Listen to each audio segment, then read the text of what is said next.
아십니까? 그 단체장 이제 선거가 시작된 게 95년도였죠. 네. 그래서 1, 2기는 어떻게 보면 이제 이 지방자치라고 하는 것을 처음 시작하면서 네.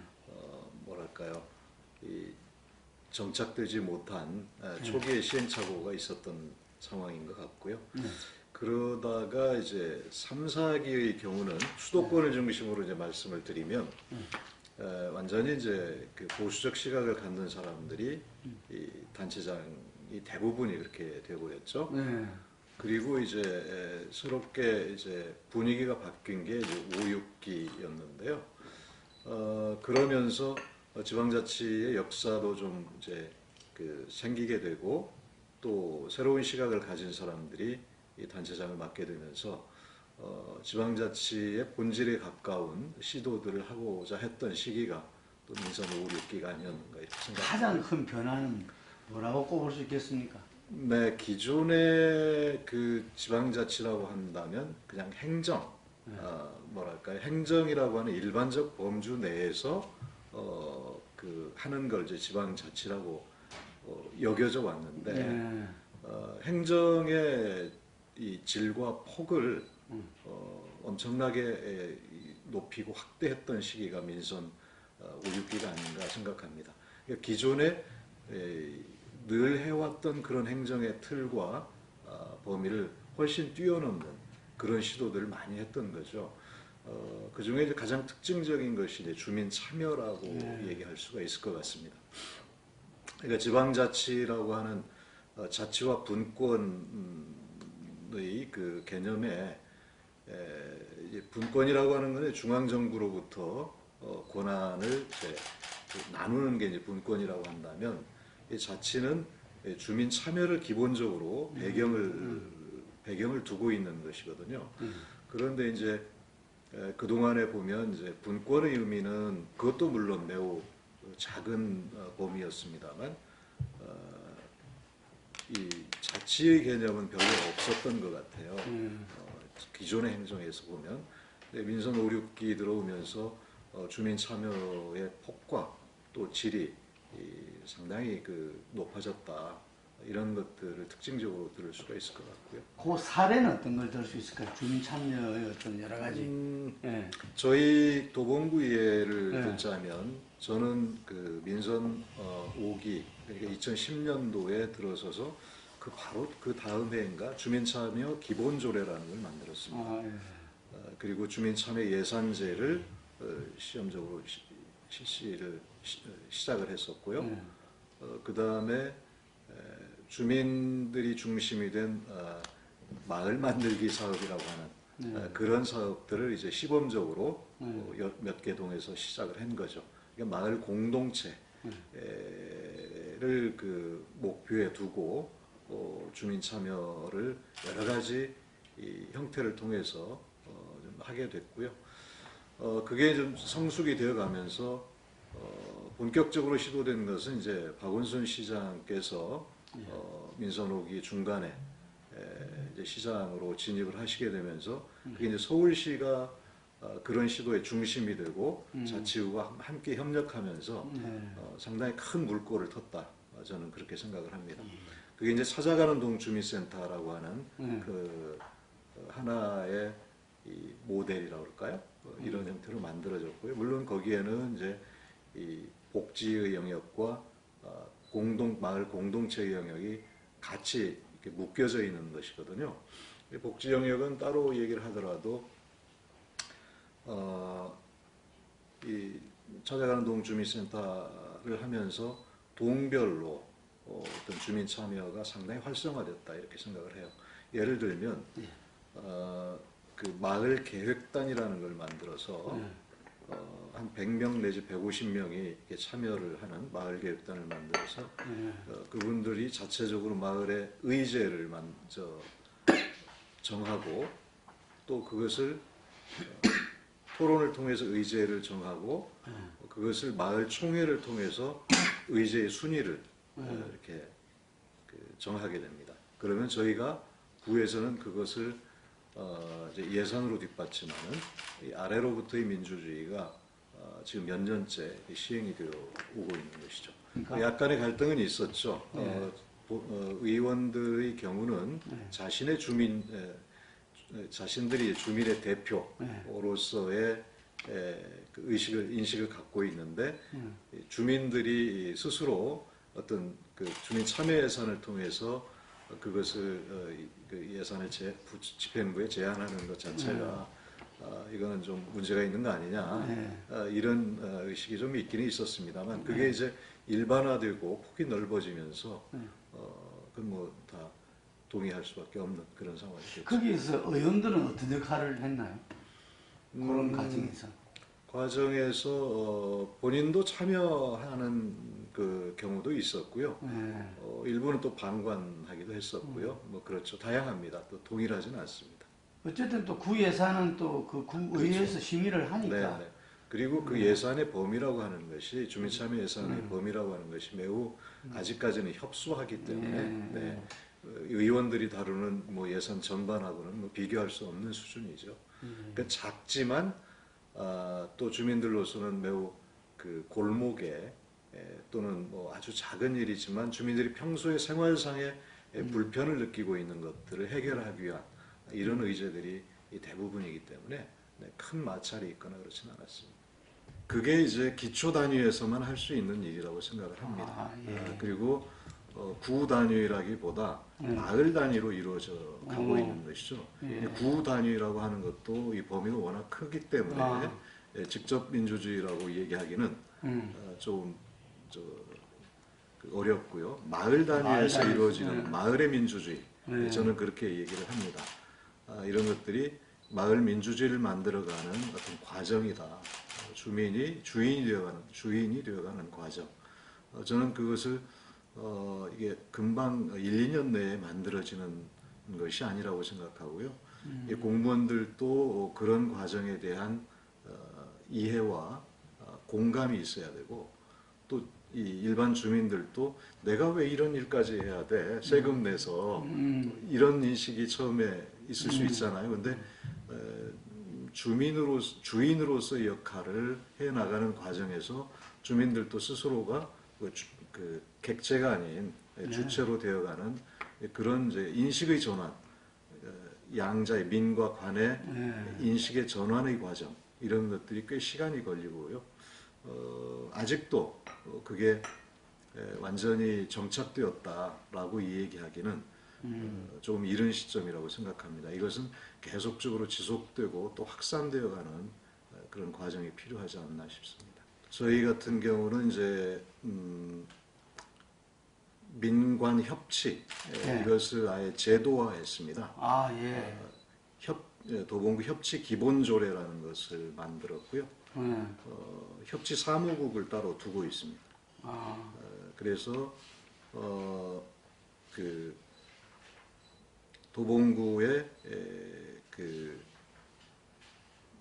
정확한 용어를 제가 지금 생각이 나지 않는데 지역 혁신과 관련한 계획들, 혁신 계획들을 민과 관이 이 상당한 정도의 기간 동안에 협의를 통해서 그런 지역 혁신 계획들을 수립하고 그거에 의해서 사업 계획들을 만들어 나가는 이런 과정을 저희들이 지금 제도화해 나가고 있고요. 제도화했고 지금 올해의 경우도 이제 물론 행정 전반에 대해서 다 할 수는 없죠. 초기 단계니까 몇 가지의 사업 계획을 세워서 민과 관이 함께 예산도 만들고 집행하고 또 평가하는 과정 이런 것들을 함께 해나가고 있습니다.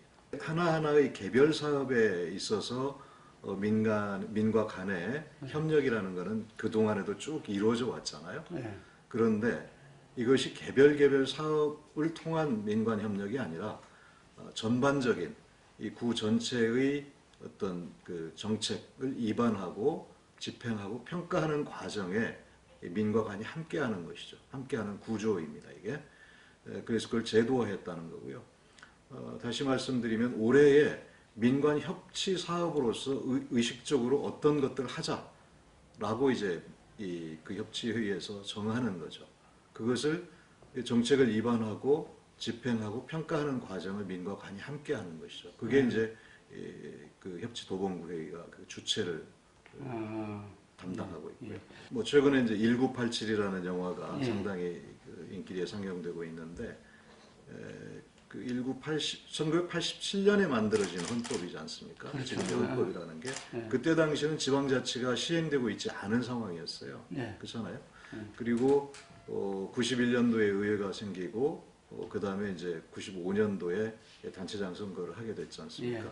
그러니까 지방자치가 시행되지 않은 시점에서 만들어진 이 헌법에는 당연히 지방자치에 대한 내용이 깊이 있게 들어갈 수가 없는 것이죠. 예. 그래서 30년 전에 만들어진 지방자치가 시행되지 않은 시점에 이 헌법은 이제 지금 시점에서는 지방자치라고 하는 분권이라고 하는 자치와 분권이라는 내용이 반드시 이 헌법에 들어가야 된다. 이게 시대 정신에 맞는 것이다. 그런 내용의 이야기를 좀 했었죠. 네, 창동 신경제 중심지 사업은 도봉구만의 그 사업이 아니라 동북 4구 그러니까 도봉, 노원, 강북, 성북 이 4개구가 협력적인 관계를 맺고 쭉 유지를 해오고 있는데요. 2015년도에 그 동북사구 발전협의회라는 걸 만들었습니다. 만들어서 서울시와 이 동북사구 간에 그 논의를 계속 해왔고요. 이제 그 과정에서 이 뭐랄까요, 동북사구의 발전을 위해 함께 공동으로 만들어낸 사업이라고 봐야 되겠죠. 창동이 아니라 창동만이 아니라 창동 상계 신경제 중심지 조성 사업 이렇게 되어 있습니다.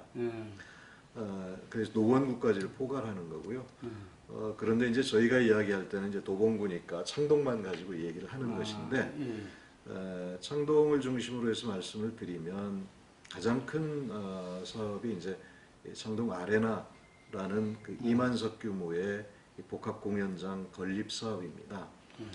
저희가 이것을 기획하고 이 서울시에 제안했을 때는 이 도봉구의 발전 전략이라고 하는 측면에서 무엇을 가지고 도시 활력을 불어넣을 건가 했을 때 문화라고 저는 생각을 해왔습니다. 그래서 우리가 담을 수 있는 문화가 뭐겠는가, 그리고 우리 이 지금 수도 서울에 빠져 있는 부분, 꼭 필요한 부분이 뭐겠는가 이렇게 접근을 해서 이제 아레나 공연장 이것을 제안을 했었고요. 이거는 이걸 기반으로 해서 저희가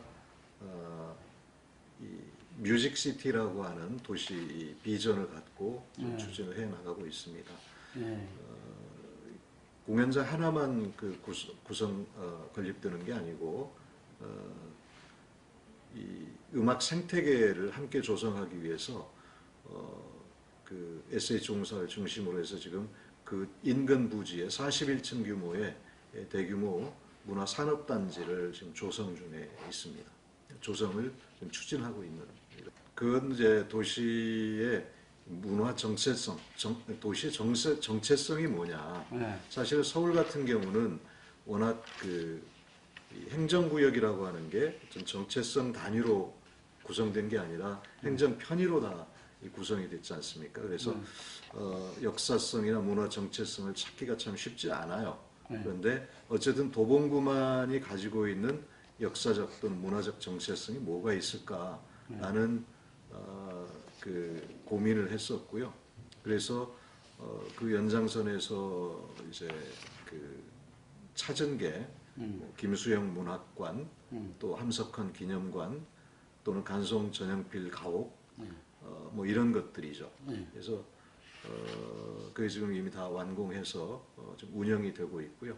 기존에 이제 뭐 정의공주묘나 아니면 연산군묘 등 그런 역사적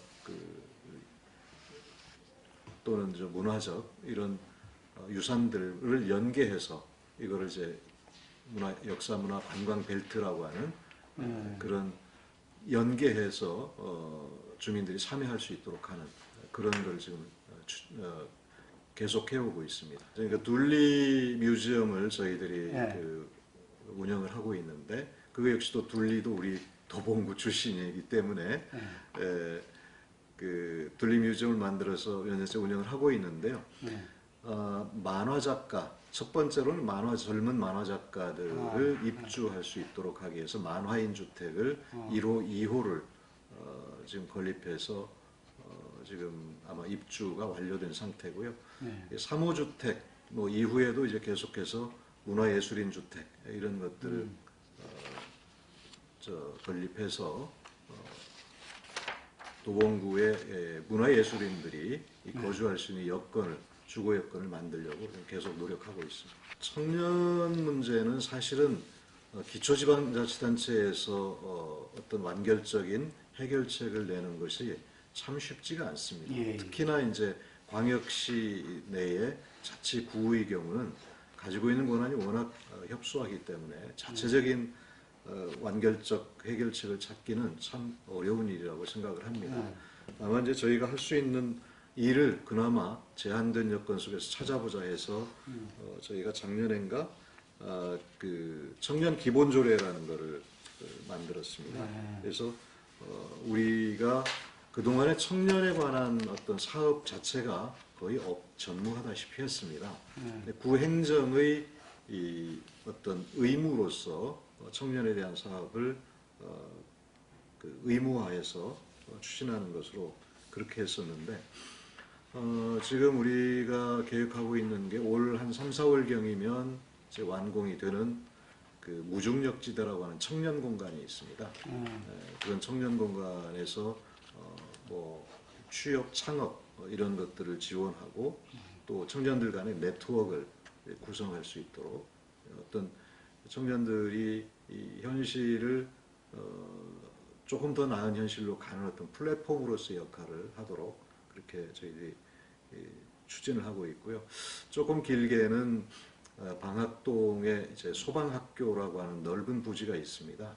이 부지가 은평구로 이제 이전하도록 되어 있어서 이 부지에 서울시와 함께 청년 플라자라고 하는 매우 규모 있는 한 500억 정도 이상의 그 사업비가 들어가는 이 청년 플라자를 건립해서 이 서울 지역의 도봉구뿐만 아니라 이 청년들을 위한 어떤 의미 있는 공간으로 이렇게 그 추진하려고 서울시하고 기본 계획을 수립해서 추진하고 있습니다. 아레나 건립 사업 이전에 그 마중물 사업이라고 보통 얘기를 하죠. 플랫폼 창동 60일이라고 하는 매우 독특한 컨테이너 61개로 만드는 어떤 뭐 공연장을 비롯해서 이 문화지대 공간이 있습니다. 아, 네. 컨테이너 가지고요? 예. 그 건물 자체가 매우 독특한데요. 그 공간을 배경으로 해서 이제 음악인들이 모일 수 있도록 하는 여건을 쭉 조성을 했는데요. 오픈 창동이라고 하는 거는 그 사업의 일환으로 젊은 그 뮤지션들, 젊은 음악가들이 그 음악 활동을 할 수 있는 공간을 지원하고 또 지역 내에서 활동할 수 있도록 이렇게 지원하는 일자리 사업으로 서울시와 협력해서 만들어낸 그런 사업인데요. 그 창동 플랫폼 61 1층이 비어 있는 상황입니다. 공간이. 그래서 거기에 그 오픈 창동에 활동할 수 있는 그 공간을 거기다 만들어서 활동 여건을 지원하는 그런 사업입니다. 저희 같은 경우는 이제 지속가능 발전이라고 하는 개념 자체가 우리 공직사회에 낯익은 용어는 아닙니다. 제가 민선 5기 취임 초부터 이런 행정과 지속가능 발전을 접목하기 위해서 노력을 했습니다만 그게 쉽지 않다는 것을 느꼈어요. 그래서 꾸준히 그와 관련된 교육과 뭐 워크숍 이런 것들을 계속 해왔고요. 그러다가 이제 지속가능 발전 조례라는 것을 이제 저희가 전국 최초로 만들게 됐고 또 지속가능 발전 위원회를 구성을 해서 민과 관이 협력해서 이것도 계속 그 지속가능 발전에 대한 이해를 높이고 행정에 접목시키기 위한 노력을 계속해 왔습니다. 지금은 상당한 정도로 이해도가 높아졌다고 생각하고요. 각 그 사업 부서별로 지속 가능 발전과 관련된 이 사업 계획 이런 것들을 이행 계획을 다 제출해서 그 이행 계획을 수립해서 이행하고 있는 그런 상황까지 왔습니다. 지속 가능 발전의 경우는 사실은 국가 단위에서 추구해야 될 가치이자 목표라고 생각합니다. 그러니까 과거에 경제개발 그리고 민주화의 연대가 있었지 않습니까? 예. 향후는 큰 가치와 지향점이 지속 가능 발전으로 가야 되는 거 아닌가. 이게 이제 시대적인 요구라고 저는 생각을 하고요. 이것을 전 사회적으로 또는 전 국가적으로 또 행정 단위에서는 행정 단위대로 할 수 있는 역할을 다 해야 되는 게 아닌가 싶습니다. 그런데 아직까지 이 사회적 인식이 거기까지는 미치지 못하고 있는 것 같습니다. 클레이는 이제 기후 변화에 대응하기 위한 그 세계 도시 협의회랄까 뭐 이렇게 이제 우리가 인식을 하면 될 텐데요. 저희가 이제 도봉구 맨 끝에 의정부하고의 경계에 이 대전차 방호 시설이 있었습니다. 이게 약 한 300m 정도의 그 길이인데요. 북에서 탱크를 밀고 넘어오지 못하도록 하는 이 저지선 역할을 했었어요. 1층은 그런 방호 시설이었고 상층부는 아파트를 세워서 살고 있었습니다. 70년에 지어진 건물이었는데요. 워낙 낡으니까 아파트는 이미 오래전에 해체가 됐고 1층에 이제 군사시설만 남은 거예요. 이것도 오래되니까 뭐 흉물이 됐죠. 관리도 안 되고. 근데 이게 군사시설이니까 해체도 안 되지 않습니까? 그래서 군부대하고의 오랜 협의 과정, 서울시와의 협의 과정 이런 걸 통해서 이것을 이 대결과 분단의 상징인 이 대전차 방호시설을 문화와 창조의 공간으로 만들자. 이렇게 발상의 전환을 해보자 해서 시민사회하고 계속적으로 어떻게 할 건지 논의를 해왔고요. 그래서 지금 이제 작년 말에 완공해서 지금 운영하고 있는데요. 이게 이제 도시재생이라고 하는 관점에서 좋은 평가를 받았던 것 같고요. 이게 이제 이크레이에 소개돼서 지금 1,500개 도시의 도시재생 사례로 소개가 되고 있습니다. 뭐 저희가 특별히 자랑할 만한 것이라기보다 그 서울시가 전반적으로 이 복지와 관련해서 중앙정부의 정책으로까지 받아들였던 것이 이제 그 뭡니까 찾아가는 동주민센터입니다. 그 찾아가는 동주민센터에 이제 복지 영역이 있고 또 한편으로 마을 공동체 영역이 있다고 그랬지 않습니까? 복지의 영역을 말씀드리자면 이제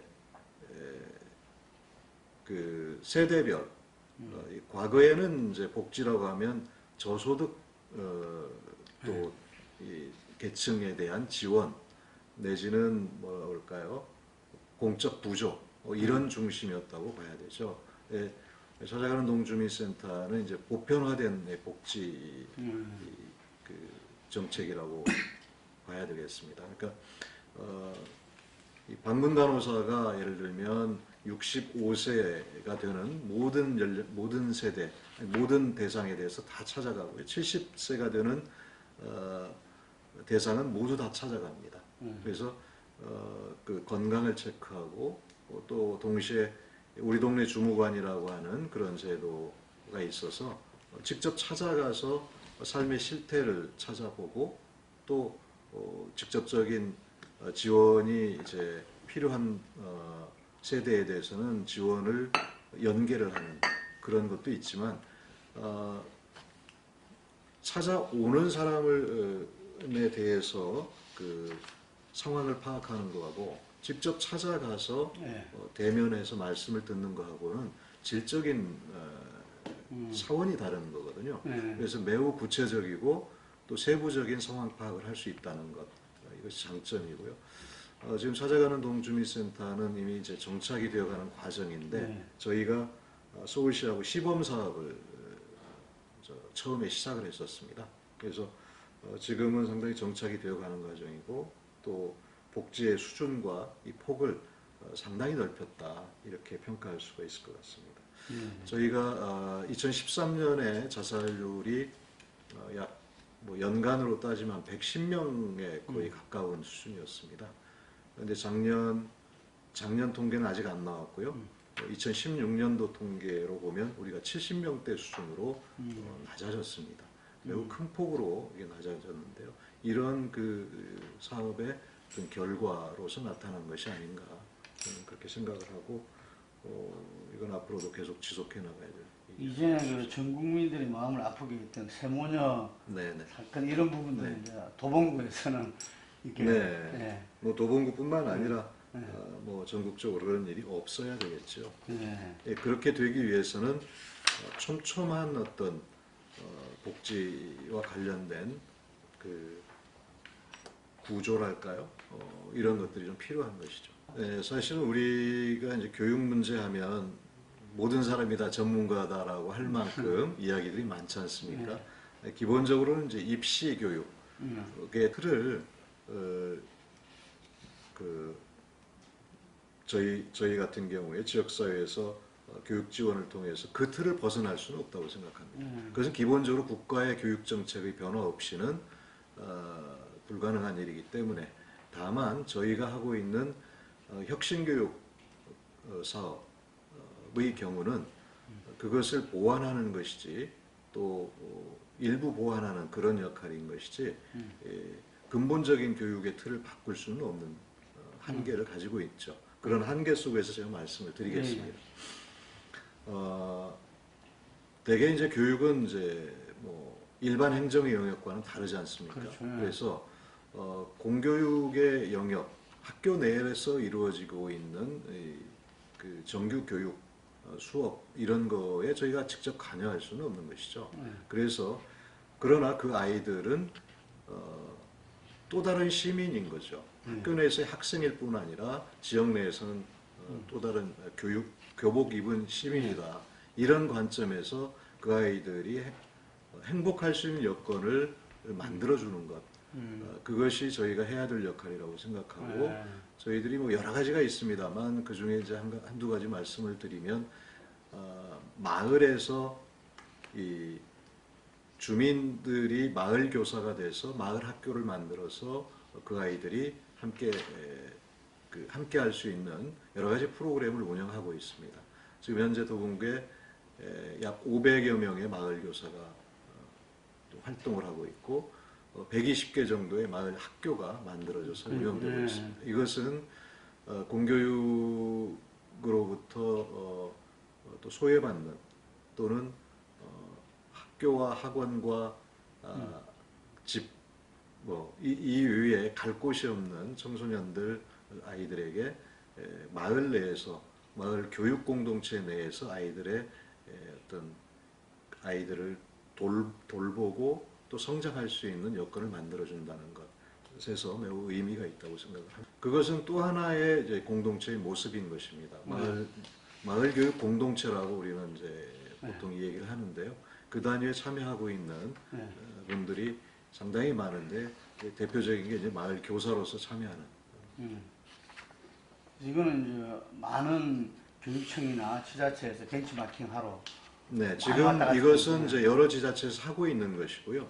저희가 독특하게 하고 있는 것은 학교 내의 방과 후 학교입니다. 학교 내에서 이루어지고 있는 방과 후 학교가 있는데요. 이 방과 후 학교는 학교가 직접 운영하는 경우도 있고 또 위탁을 줘서 외부에서 용역을 받아서 하는 경우도 있습니다. 어느 경우든 간에 그 학교는 본인의 고유의 업무 영역이 아니라고 생각을 하는 경우가 많습니다. 그리고 외부에서 용역을 위탁을 맡아서 하는 경우는 방과 후 교육의 질 이런 것들도 상당히 문제가 되고 있고요. 그래서 이것을 지자체가 맡아서 운영하는 방안을 저희들이 생각을 했었고 지금 작년에 시범적으로 5개의 학교의 방과 후 교육을 우리 도봉구에서 직접 운영하는 전국에서 최초로 이런 실험을 한 적이 있습니다. 아이들도 매우 흡족해하고 학교로서도 만족해하는 그래서 올해는 그걸 더 확대하는 이런 방식으로 지금 추진을 하고 있는데요. 교육부에서도 이 부분에 대해서 상당히 많은 관심을 갖고 저희들을 찾아오기도 했고요. 여러 지자체에서도 벤치마킹하기 위해서 찾아온 적이 있습니다. 그럼 그걸 담당하실 그 공무원들이 뭐 정원이 된 겁니까? 그것은 이제 방과학교 운영센터를 만들어서 민간인들이 운영센터를 운영을 하고 있습니다. 민간 전문가들이 와서 운영을 하고 있고요. 또 행정 사이드에서는 지원을 하고 이렇게 있죠. 그게 이제 계속적으로 그 여러 가지 부분에서 민간이 주체적으로 참여하게 그렇죠. 하면 해결이 되는 거네요. 네, 그 방과후 활동의 교사들도 마을 교사 아까 말씀드린 마을 교사의 이 인력 풀들이 가서 참여할 수 있는 것이고요. 그래서 그런 활동을 하는 마을 교육 공동체를 개별적으로 어떤 참여, 개별적인 참여가 아니라 예를 들면 마을 교사 이런 분들이 어떤 가치를 공동의 가치를 지향하는 방향으로 해봤으면 좋겠다 해서 이분들이 이제 협동조합을 만들어서 어떤 가치를 공유하고 또 방향을 일치시키는 그런 방향으로 지금 만들어서 운영을 해 나가고 있고 확대하려고 좀 준비를 하고 있습니다. 최근에 뭐 이제 제천이나 그 여러 화재 사건들이 계속되면서 포항 지진 사건도 있었고요. 네. 멀게는 이제 세월호 사건도 있었습니다만 안전에 대한 국민들의 인식이 상당히 높아진 것 같아요. 그래서 저희는 우선은 이것을 전적으로 대응할 수 있는 전담 조직, 재난안전과를 신설을 했습니다. 작년에 재난안전과를 신설을 했고요. 또 최근에 이제 뭐 대형 화재 사건이 이제 일어나면서 공통적인 게 이제 여러 가지가 있겠습니다만 저희 행정에서 할 수 있는 것 중에 하나가 이 건축 외장재, 쉽게 불이 확산되는 드라이비트라고 하는 이 건축 외장재로 지어진 건물, 특히 다중이용시설의 이 건축 외장재 건물의 전수조사를 지금 시행하고 있는 상황이고요. 구립 시설 중에 그런 이제 그 화재에